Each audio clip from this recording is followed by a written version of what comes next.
In the wake of societal collapse, the importance of community becomes paramount. Many preppers imagine a solitary existence, but history shows that collaboration is key to long-term survival. Initially, communities would focus on basic needs: food, water, shelter, and security. Sharing resources and skills becomes essential. As stability grows, communities can expand their focus to more advanced needs like education, healthcare, and governance. Skills like farming, hunting, medical care, and engineering become invaluable. Trust and cooperation are crucial, as no one can thrive in isolation. Bartering and trade networks would likely form, connecting different groups and enabling the exchange of goods and knowledge. This interconnectedness fosters resilience, allowing communities to support each other in times of need. Leadership roles might emerge organically, with individuals who possess critical skills or wisdom taking charge. The concept of mutual aid is also vital. Neighbors helping neighbors strengthens bonds and ensures that everyone's basic needs are met. Community gardens, shared resources, and collective defense strategies are practical examples. These activities not only provide essential supplies, but also foster a sense of belonging and shared purpose. As communities rebuild, they may develop new social structures that prioritize sustainability and self-sufficiency. Local governance could involve councils or assemblies where decisions are made collectively. Emphasis on local production and renewable resources helps reduce dependence on external factors. Communities might adopt permaculture practices, focusing on sustainable farming and renewable energy sources like solar and wind power.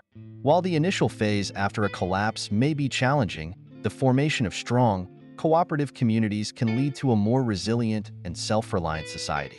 The collapse of a centralized system offers an opportunity to rethink and rebuild, focusing on sustainability, cooperation, and mutual aid.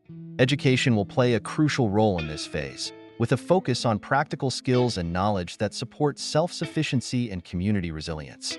In essence, the success of post-collapse societies hinges on the strength of their communities. By working together, sharing resources, and fostering trust, we can build a future that is not only survivable but also prosperous. Social cohesion and a strong sense of community can mitigate the isolation and fear that often accompany such drastic changes. Building trust through transparent decision-making and equitable resource distribution ensures that all members feel valued and secure. Moreover, cultural activities and traditions can help maintain morale and a sense of normalcy. Music, storytelling, and communal gatherings can preserve cultural heritage and strengthen social bonds. These activities remind us of our shared humanity and the importance of maintaining hope and solidarity. Communication with other communities will also be essential.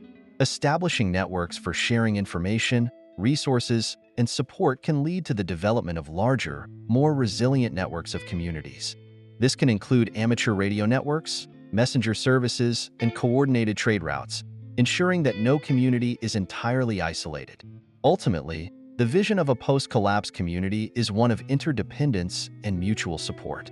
It recognizes that while individual preparedness is important, collective action and community resilience are the true keys to long-term survival and prosperity. By embracing these principles, we can create a future where communities not only survive but thrive, turning adversity into an opportunity for growth and renewal.